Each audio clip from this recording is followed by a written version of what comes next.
નવસારી મહાનગરપાલિકાના town hall ખાતે દિવ્યાંગજનો અને વયોવૃદ્ધજનોને સહાયક સાધનો ઉપલબ્ધ કરાવવા માટે એસેસમેન્ટ કેમ્પનું આયોજન કરવામાં આવ્યું। કેન્દ્રીય જળશક્તિ મંત્રી સી.આર. પાટીલે કેમ્પની મુલાકાત લઈ કામગીરીનું નિરીક્ષણ કર્યું। મંત્રીએ અધિકારીઓ પાસેથી રજીસ્ટ્રેશન, દસ્તાવેજ ચકાસણી અને એસેસમેન્ટની કામગીરી અંગે વિગતો મેળવી હતી, જ્યારે જિલ્લા કલેક્ટર મનીષ ગુરવાનીએ કેમ્પની કામગીરી અને લાભાર્થીઓને આપવામાં આવતી સુવિધાઓ અંગે મંત્રીને વિગતવાર માહિતી આપી હતી।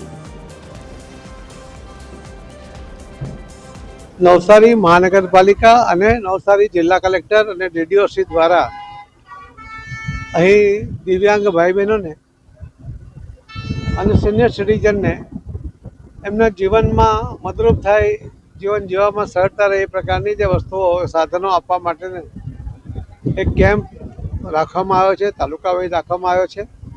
હમણાં સુધીમાં લગભગ બંને મળીને 5,000, એમાં 1,000થી 1,100 જેટલા દિવ્યાંગો છે, બાકીના સિનિયર સિટીઝન એની નોંધણી થઈ છે। દિવ્યાંગ ભાઈ બહેનોને અગર એની પાસે સર્ટિફિકેટ ના હોય તો એની પણ સિવિલ હોસ્પિટલમાં વ્યવસ્થા રાખવામાં આવી છે।